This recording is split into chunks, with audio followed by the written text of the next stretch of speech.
వేలాది మంది పేద ప్రజల యొక్క ఆకాంక్షలు తీర్చే కార్యక్రమంలో భాగంగా శ్రీ సీతారామచంద్ర స్వామి వారి సన్నిధిలో డబుల్ బెడ్రూమ్ ఇళ్లను ప్రకటిస్తూ దానికి కావలసిన నిధులు కేటాయిస్తూ ప్రతి శాసనసభ నియోజకవర్గంలో కనీసం 3,500 ఇళ్లకు తగ్గకుండా మేము ప్రకటించినటువంటి అంశం కూడా మీ అందరికీ తెలిసింది.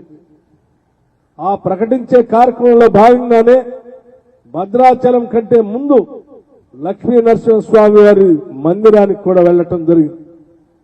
ఆ మందిరానికి వెళ్ళినప్పుడు వారికి మనస్ఫూర్తిగా అయ్యా ఆ రోజు మేము కోరుకున్నట్టుగా మీరు ఆశీర్వదించి మాకు ఈ రోజు అవకాశం ఇచ్చారు. ఇచ్చినటువంటి అవకాశాన్ని నిలబెట్టుకొని ఈరోజు లాంఛనంగా పేదవాళ్ళకి ఇచ్చేటువంటి ఇందిరమ్మ ఇళ్లని మేము ఈరోజు ప్రారంభోత్సవం చేయబోతా ఉన్నాం. మరొక్కసారి నీకు మొక్కు చెల్లించుకుంటూ నిండు మనసుతో మమ్మల్ని ఆస్వాదించవలసిందిగా లక్ష్మీ నరసింహస్వామి వారిని వేడుకోవటం, ఆ గుడికి వెళ్లటం జరిగింది.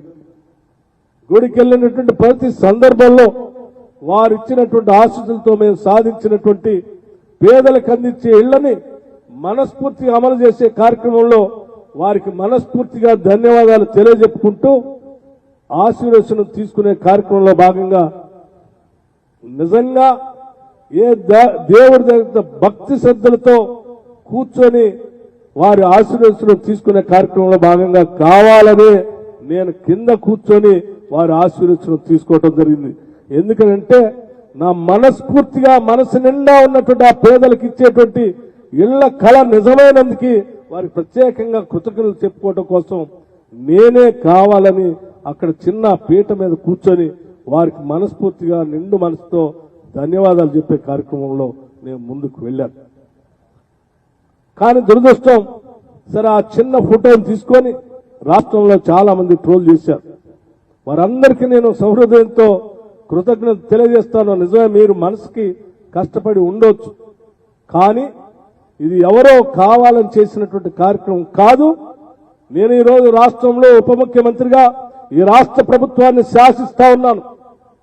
ఆర్థిక శాఖని అట్లాగే విద్యుత్ శాఖని ప్రణాళిక శాఖని కూడా నేనే నిర్వహిస్తూ ఈ రాష్ట్రంలో తీసుకునే అనేక రకాలైనటువంటి ప్రణాళికలు కానీ విధానపరమైన నిర్ణయాల్లో కూడా ప్రముఖ పాత్ర పోషిస్తూ ఈ రాష్ట్ర ప్రభుత్వాన్ని శాసిస్తా ఉన్నాను.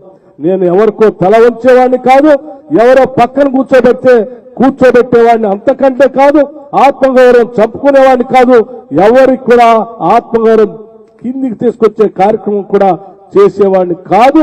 సౌహృదయంతో దీన్ని అర్థం చేసుకోవాల్సిందిగా వారందరికీ నేను విజ్ఞప్తి చేస్తూ ఒకటే చెప్పదలుచుకున్నాను.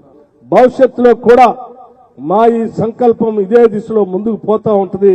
మాకు ఇచ్చినటువంటి ఈ అవకాశాన్ని సంపద పెంచే కార్యక్రమాన్ని చేస్తాం. ఆ పెంచిన సంపదని ప్రజలకు పంచే కార్యక్రమాన్ని కూడా చేస్తాం.